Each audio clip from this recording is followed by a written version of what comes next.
എലിസബത്തും മറിയമും തമ്മിലുള്ള സുന്ദരമായൊരു കൂടിക്കാഴ്ചയാണ് ഈ ആഴ്ചത്തെ വേദഭാഗം. എലിസബത്തിന് ഇത് 6-ാം മാസമാണ്. ഗബ്രിയേലിന്റെ ശബ്ദം കേട്ട ഉടൻ തന്നെ മറിയ ബന്ധപ്പെട്ട് എഴുന്നേറ്റ് എലിസബത്തിനെ കാണാൻ ഓടുകയാണ്. എന്തിനാണ് മറിയ എലിസബത്തിനെ കാണാൻ പോകുന്നത്? കന്യക അപ്രതീക്ഷിതമായ ഈ ഗർഭധാരണത്തിൽ അവളുടെ ജീവിതത്തിന്റെ വികാരങ്ങളെയും അവളുടെ മനസ്സിന്റെ ഭാരങ്ങളെയൊക്കെ ഈ ലോകത്ത് വേറെ ആരോടും പങ്കുവെച്ചാൽ അത് മനസ്സിലാവുകയില്ല. അത് എലിസബത്തിനോട് പറഞ്ഞാൽ മാത്രമേ മനസ്സിലാവുകയുള്ളൂ. ആ കന്യകയുടെ ജീവിതത്തിലെ ആ അപ്രതീക്ഷിതമായ ഈ വലിയ സംഭവത്തെ അവൾ നേരിടുന്ന ആ സമയത്തെ അവളുടെ ശാരീരിക അവസ്ഥയും മാനസിക അവസ്ഥയും അവളുടെ ആത്മീയ അവസ്ഥയും എന്തൊക്കെയാണെന്നുള്ളത് എലിസബത്തിനോട് പങ്കുവെക്കുവാൻ തക്കവണ്ണം മറിയ ഓടുകയാണ്. എലിസബത്തും 6 മാസം തികഞ്ഞിരിക്കുകയാണ്. ഇനി 3 മാസക്കാലമേ ഉള്ളൂ. 3 മാസം അവളോടുകൂടെ മറിയ പാർത്ത് അവളെ ശുശ്രൂഷിക്കുവാനും അവൾക്ക് വേണ്ട എല്ലാ പരിചരണങ്ങളും കൊടുക്കുവാൻ തക്കവണ്ണം മറിയ തയ്യാറാവുകയാണ്. വിശുദ്ധ ലൂക്കോസിന്റെ സുവിശേഷം 1-ാം അധ്യായം 39 മുതൽ 56 വരെയുള്ള വേദഭാഗങ്ങൾ നമ്മളോട് പങ്കുവെക്കുന്നത് 4 തരത്തിൽ ഉള്ള അവരുടെ ബന്ധങ്ങളെയാണ്. നമ്മുടെ കൂട്ടായ്മകൾ, നമ്മുടെ ഫെലോഷിപ്സ്, കൊയിനോണിയ എങ്ങനെയായിരിക്കണം, നമ്മുടെ ബന്ധങ്ങൾ, നമ്മുടെ സൗഹൃദങ്ങൾ, ഇതെല്ലാം ഏത് രീതിയിലാണ് നമ്മൾ ബലപ്പെടുത്തേണ്ടത് എന്ന് ഈ വേദഭാഗങ്ങൾ നമ്മളോട് പറഞ്ഞു തരികയാണ്. ഒന്നാമതായിട്ട് ഇത് ആക്ട് ഓഫ് ഡയക്കോണിയ. ശുശ്രൂഷകളിലൂടെയാണ് നമ്മുടെ ബന്ധങ്ങൾ ബലപ്പെടുത്തേണ്ടത്. നമ്മൾ കാണുമ്പോൾ ഒരു ഹായ് പറഞ്ഞ് വിടുന്ന ഒരു ബന്ധമല്ല. അതിനപ്പുറമായിട്ട് ഒരാളുടെ ജീവിതത്തിൽ ഇടപെടുകയും അയാളുടെ ജീവിതത്തിലെ അപ്രതീക്ഷിതമായ ഓരോ കാര്യങ്ങളിലും അവർക്ക് വേണ്ട സഹായങ്ങൾ ചെയ്തു കൊടുക്കുകയും ചെയ്യുന്ന ഒരു സർവീസ് മൈൻഡ്, ഒരു ശുശ്രൂഷ ജീവിതമാണ് നമുക്ക് വേണ്ടത് എന്ന് മറിയമും എലിസബത്തും നമുക്ക് പറഞ്ഞു തരികയാണ്. മറിയ ബന്ധപ്പെട്ട് ചെന്നു എന്നാണ് എഴുതിയിരിക്കുന്നത്. അത്രമാത്രം പ്രയാസങ്ങൾ അനുഭവിച്ച് അവളുടെ ശാരീരിക അവസ്ഥയും മറന്ന് അവള് ദീർഘദൂരെ യാത്ര ചെയ്താണ് സക്കറിയാവിന്റെ വീട്ടിലേക്ക് ചെല്ലുന്നത്. അവൾ അവിടെ എലിസബത്തിനെ അഭിവാദനം ചെയ്യുകയാണ്.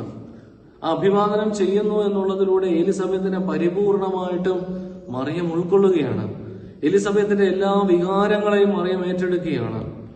ആ മറിയം ഏറ്റെടുക്കുന്നതിലൂടെ അവളെ പരിപൂർണമായിട്ടും അവൾക്ക് വേണ്ട എല്ലാ ശുശ്രൂഷകളും ചെയ്തു കൊടുക്കുകയാണ്. മനുഷ്യപുത്രൻ ശുശ്രൂഷിക്കപ്പെടുവാനല്ല, ശുശ്രൂഷിക്കുവാനും അനേകർക്ക് വേണ്ടി ജീവനെ മറുവിലയായി കൊടുക്കുവാനുമാണ് വന്നത് എന്ന് കർത്താവ് പറഞ്ഞു തരികയാണ്. ജീവിതം മുഴുവനും ശുശ്രൂഷിക്കാനുള്ളതാണ് എന്നുള്ള, മറ്റുള്ളവർക്ക് വേണ്ടി എന്തെങ്കിലും ചെയ്യാനുള്ളതാണ് എന്നുള്ളത് നമ്മൾ മറിയമും എലിസബത്തും തമ്മിലുള്ള ബന്ധത്തിലൂടെ നമുക്ക് വ്യക്തമാവുകയാണ്. രണ്ടാമതായിട്ട് ഇത് ആക്ട് ഓഫ് ഫീലക്സീനിയ. 42 മുതൽ 45 വരെയുള്ള വേദഭാഗങ്ങളാണ്. മറിയത്തിന്റെ അഭിവാദനം കേട്ടിട്ടുള്ള എലിസബത്തിന്റെ ചില പ്രതികരണങ്ങളാണ് ഈ വേദഭാഗത്തുള്ളത്. അവൾ പറയുകയാണ്, അവളുടെ ഉള്ളിൽ പരിശുദ്ധാത്മാവ് നിറയുന്നു. അവൾ പറയുകയാണ്, എന്റെ കർത്താവിന്റെ മാതാവിന്റെ അടുക്കൽ വരുവാനുള്ള ഭാഗ്യം എനിക്ക് എവിടെ നിന്നുണ്ടായി? തന്നോട് അരുളി ചെയ്തതിനെല്ലാം ഇത് മുഖാന്തരം നിവൃത്തിയുണ്ടായി എന്ന് എലിസബത്ത് പറയുകയാണ്. ഇത് ആക്ട് ഓഫ് ഫീലക്സീനിയ. ഫീലക്സീനിയ എന്ന വാക്കിന്റെ അർത്ഥം ഹോസ്പിറ്റാലിറ്റി എന്നാണ്.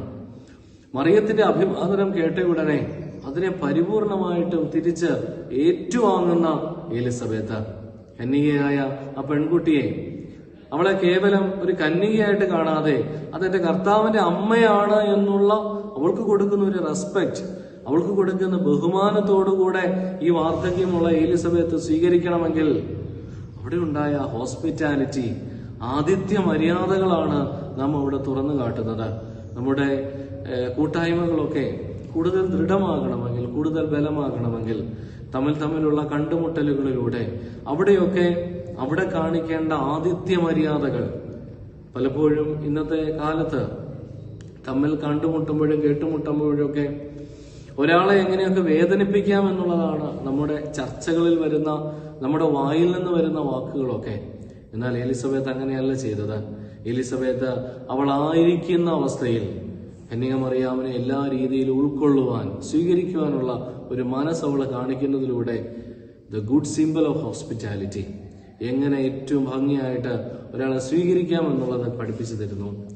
മൂന്നാമതായിട്ട് അത് ചെന്നെത്തുന്നത് എങ്ങനെയാണ്? ഈ രണ്ട് ബന്ധങ്ങളും അവരുടെ പരിശുദ്ധാത്മാവിൽ നിറഞ്ഞു നിൽക്കുമ്പോൾ ഈ രണ്ട് ബന്ധങ്ങളും ചെന്നെത്തുന്നത് ദി ആക്ട് ഓഫ് ലിറ്റർജിയ, ആരാധനയിലേക്കാണ്. മറിയം ഉടൻ തന്നെ സ്തോത്രഗാനം പാടുകയാണ്.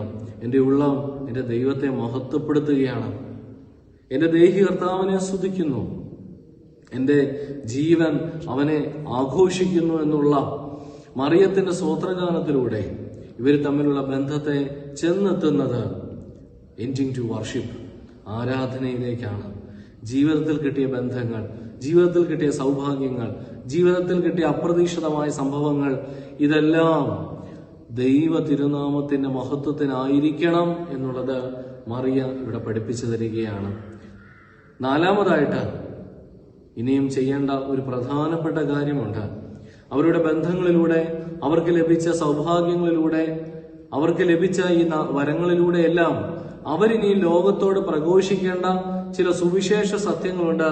അതാണ് 49 മുതൽ 56 വരെയുള്ള വേദഭാഗങ്ങളിലൂടെ പങ്കുവെക്കുന്നത് ദി ആക്ട് ഓഫ് കെരിഗ്മ. കെരിഗ്മ എന്ന വാക്കിന്റെ അർത്ഥം പ്രൊക്ലമേഷൻ ഓഫ് ദ ഗോസ്പൽ, ദൈവവചനത്തെ ഘോഷിക്കുക എന്നുള്ളതാണ്. ഇവാഞ്ചലൈസേഷനാണ്. സുവിശേഷത്തെ ലോകം മുഴുവൻ കൊടുക്കുക എന്നുള്ളതാണ്. എങ്ങനെയുള്ള സുവിശേഷം? നീതിയുടെ സുവിശേഷം, ദ ഗോസ്പൽ ഓഫ് ജസ്റ്റിസ്. അവൻ ബലവാന്മാരെ സിംഹാസനം മറിച്ചിടുകയും താഴ്മയുള്ളവരെ ഉയർത്തുകയും ചെയ്യുന്ന ഒരു സുവിശേഷം. ക്രിസ്തുവിന്റെ മനുഷ്യാവതാരത്തിലൂടെ ഈ ലോകത്ത് നടക്കാനിരിക്കുന്ന the Christian revolution of gospel, സുവിശേഷത്തിന്റെ ക്രിസ്തീയമായ ഒരു വിപ്ലവം എന്താണെന്ന് മറിയം ഇവിടെ പാടുകയാണ്. അവൾ ഈ ലോകത്തിലൂടെ പങ്കുവെക്കുന്നത് ക്രിസ്തു ഈ ലോകത്ത് എന്തിനാണ് വന്നത്, ക്രിസ്തു ഈ ലോകത്ത് എന്താണ് ചെയ്യാൻ വന്നത്, ചെയ്യുന്നത് എന്നെല്ലാം അവളുടെ സ്തോത്രഗാനത്തിലൂടെ, അവളുടെ ഒരു പ്രൊക്ലമേഷനിലൂടെ ഈ ലോകത്തിനോട് പങ്കുവെക്കുകയാണ്. നമ്മുടെ ജീവിതത്തിലും നമ്മളുടെ സഹോദര ബന്ധങ്ങൾ, സൗഹൃദങ്ങൾ, നമ്മുടെ ചർച്ചകൾ, നമ്മുടെ കൂട്ടായ്മകളൊക്കെ കേവലം അത് മറ്റുള്ളവരുടെ കുറ്റം പറയുവാനോ മറ്റുള്ളവരുടെ കുറ്റങ്ങളെ കണ്ടുപിടിക്കുവാനോ ആയിരിക്കരുത്. പിന്നെയോ ഈ ലോകത്ത് ഉണ്ടാവേണ്ട നന്മകൾ, അവർ തമ്മിലുള്ള ആ ബന്ധങ്ങളിലൂടെ മറ്റുള്ളവർക്ക് എന്തൊക്കെ പ്രയോജനങ്ങൾ, മറ്റുള്ളവർക്ക് കിട്ടേണ്ട നല്ല ചിന്തകൾ, സംസാരങ്ങൾ, വ്യക്തിബന്ധങ്ങൾ, ഇതെല്ലാം അമ്മ മറിയവും എലിസബത്തും തമ്മിലുള്ള കൂടിക്കാഴ്ചയിലൂടെ ഈ വേദഭാഗം നമ്മോട് പങ്കുവെക്കുകയാണ്. ഒരു പട്ടണത്തിൽ ഒരു മുടന്തനും ഒരു കുരുടനും ഉണ്ടായിരുന്നു. അവരെ ദീർഘകാലമായി ഭിക്ഷാടനം നടത്തുകയാണ്. ഒരു ദിവസം രാജാവിന്റെ കൽപ്പന വരികയാണ്, അവിടെ ഭിക്ഷാടനം നടത്താൻ സാധിക്കില്ല. അവിടുത്തെ ഭടന്മാര് വന്ന് കുരുടനെയും മുടന്തനെയും പട്ടണത്തിന് വെളിയിലാക്കി. രണ്ടുപേരും ഇനി എങ്ങനെ പോകും? ഒരാൾ കുരുടനാണ്, ഒരാൾ മുടന്തനാണ്. മുടന്തന് നടക്കാനും വയ്യ, കുരുടന് കണ്ണുമില്ല. ഉടനെ മുടന്തൻ പറഞ്ഞു, കുരുട, നിന്റെ തോളിൽ എന്നെ ഏറ്റുക, ഞാൻ നിന്റെ തോളിലിരുന്ന് നിനക്ക് വഴി പറഞ്ഞു തരാം, നമുക്കങ്ങനെ അടുത്ത പട്ടണത്തിലേക്ക് പോകാം. അങ്ങനെ കുരുടന്റെ തോളിലിരുന്ന് മുടന്തൻ യാത്ര ചെയ്തു. മുടന്തൻ അയാൾക്ക് വഴി പറഞ്ഞു കൊടുക്കുകയും ചെയ്തു. അവർ അടുത്ത പട്ടണത്തിലേക്ക് ചെന്ന് അവരുടെ ജീവിതം വീണ്ടും അവര് കണ്ടിന്യൂ ചെയ്യുകയാണ്. ജീവിതത്തിലെ ഓരോ കുറവുകളും എന്താണെന്ന് മനസ്സിലാക്കുകയും അത് മറ്റൊരാൾക്ക് തന്റെ കുറവുകൾ ഉള്ളപ്പോൾ തന്നെ തന്റെ കഴിവുകളെ വേറൊരാൾക്ക് വേണ്ടി പ്രയോജനപ്പെടുത്തുകയും ചെയ്യുമ്പോൾ ഒരാൾക്ക് മാത്രമല്ല രണ്ടുപേർക്കും ജീവിക്കുവാനുള്ള ഒരു സാഹചര്യം തുറന്നു കിട്ടുന്നു എന്നുള്ളത് എലിസബത്തും മറിയവും തമ്മിലുള്ള അവരുടെ ജീവിത സാഹചര്യങ്ങളിലൂടെ, ജീവിത അവസ്ഥയിലൂടെ, ജീവിതത്തിന്റെ കൂട്ടായ്മകളിലൂടെ നമുക്ക് പറഞ്ഞു തരുന്നു. ആ രീതിയിലുള്ള ആഴമായ വ്യക്തിബന്ധങ്ങൾ കാത്തുസൂക്ഷിക്കുവാൻ നമുക്ക് സാധിക്കട്ടെ എന്ന് പ്രാർത്ഥിക്കുന്നു. ദൈവം അനുഗ്രഹിക്കട്ടെ.